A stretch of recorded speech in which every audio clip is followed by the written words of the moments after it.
All right, tell me about the experience. Yeah, so from like the minute we pulled up, I knew that this was a very, very special place.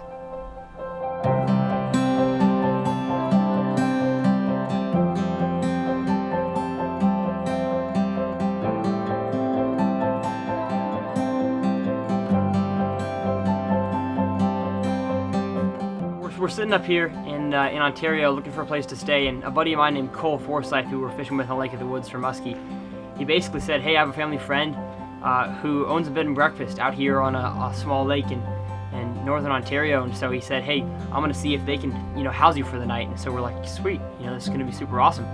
And we get out here, and I kid you not, it is one wonder after another.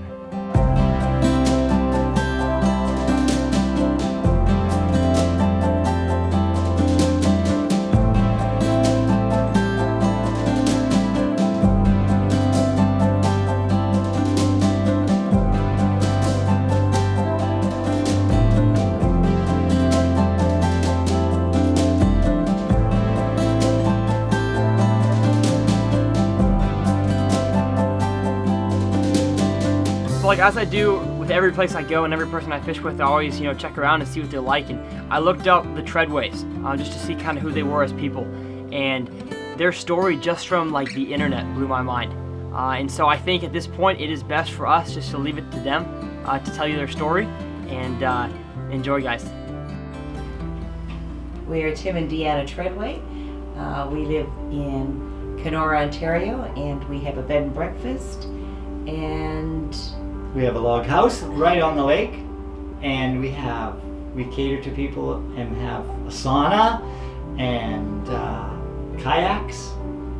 Great breakfasts.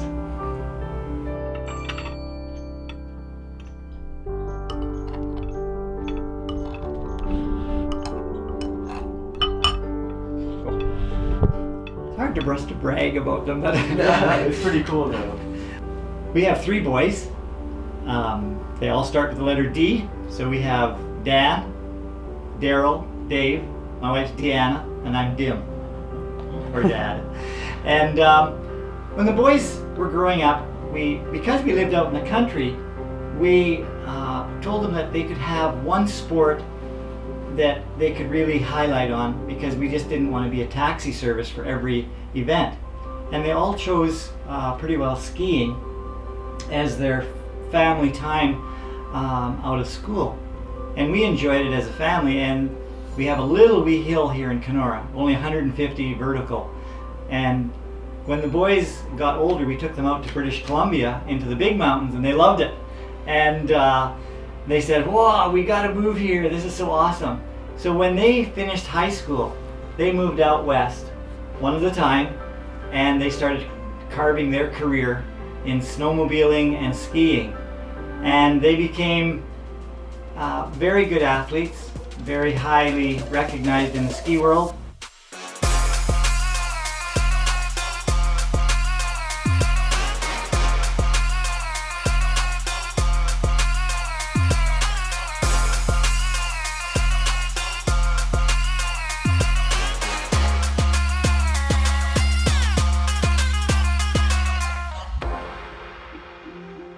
Our oldest son started his ski career at 17, and at that time he wore just junky skis duct taped together, and his boots were horrible. But one day he finally got a sponsorship by Rosenau, and to this day, 25 years later, they still have him as an athlete sponsor, and they sponsor him. And during his career, he became very well known, and he was the most photographed skier in the world for a number of years, and kind of holds the record for a number of magazine covers, front covers, that he has more front covers than any other athlete in the world. other than Well, Michael Jordan's been Michael beat Jordan. also, because he got 2 more front covers. Daniel So did. yeah, Okay. so he beat Michael Jordan. So he's the top, and he's very humble about it. You'd never know it to talk to him. Well, we do live out in the country on a lake, and when my husband asked me to marry him, I actually said no.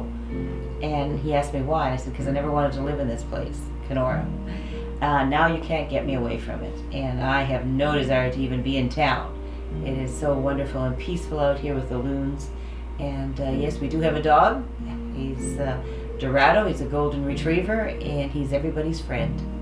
We've had how many Dorados? This is our number 4. So we've had Dorados for about 36 years. Wow. And they love the water, and they love people.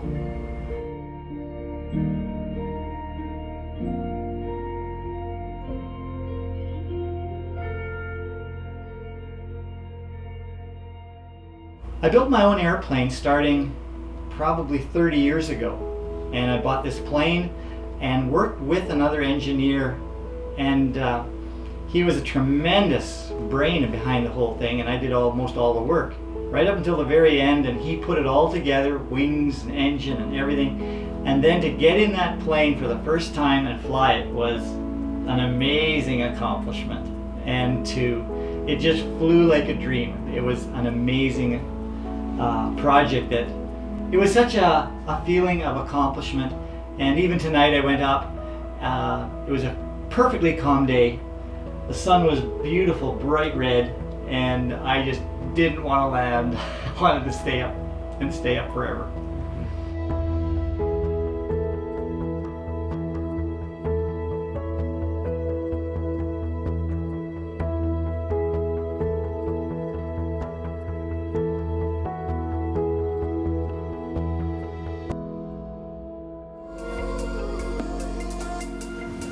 Canada.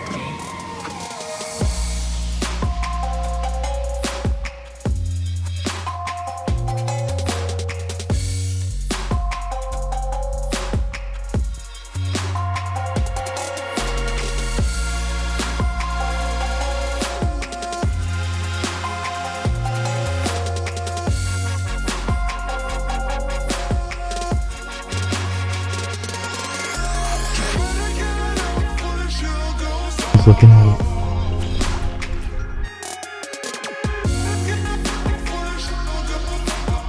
Next to a hawk. This is intense. It's a smallmouth. It's a big smallmouth. Dude. Oh, this thing is so strong. I'm so excited to get back to smallmouth, y'all. Smallmouth are no doubt my favorite bass to catch. Catching them in a river on a spook, it's no better than that. Oh man, that is beautiful. I miss these fish, that's for sure. Alright everybody, we are heading back down the creek. The wind switched directions, but it was beautiful and awesome to catch that one smallmouth and see the hawk sitting there. So we're gonna head back in. We have to head to Lake of the Woods to catch some, hopefully, muskies, but it is beautiful out here. I definitely encourage anybody to come up here and check out the log cabin. It is incredible place. Well, in the year 2000, across Canada was an ad asking for 2 couples to come and live like 1875 in the prairies, which is in Manitoba. It was to reenact the settlers coming over from Europe and settling Canada.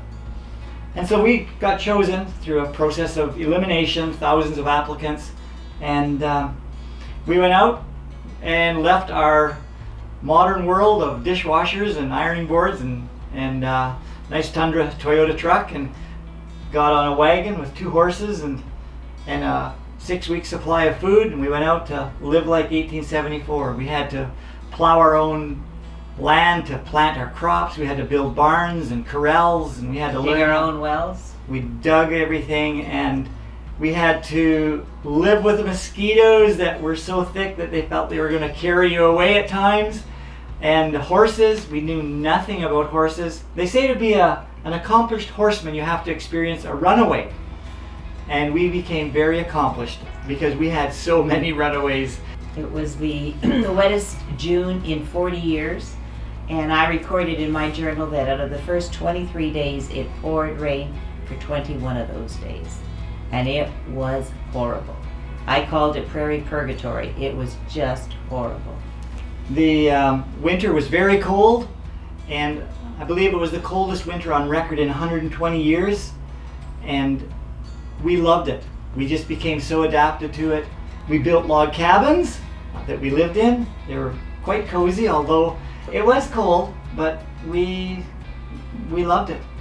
And I remember when the last day we left the homestead that we had built for that year, we knew what lied ahead of us because we were familiar with the modern world. And we looked at the modern world, and we looked at the 1874 world, and we didn't want to leave. We just loved it. And we took our horses to a spot where we said goodbye to them, and then we turned around and there was a limousine that was just a little bit smaller than our cabin to bring us back into the modern world. It was called Pioneer Quest, a year in the real West, and we really experienced everything that our great-grandparents experienced. It was an honor. Wow, perfect. I think that's all we need. Yeah, that's Good. great. Thank y'all so Wow. much. Yeah, thank you. So my advice to anybody out there who has never gone outside of their comfort zone and traveled anywhere, my suggestion for you guys is to go do it. I never thought that I would experience something like this, like the Troi Way story, but there are awesome people out there that can strengthen you and who you are as a person and just give you a break from the real life. And so the Troi Ways was that for us this week. So guys, hope you enjoyed this film, and we'll see you next time.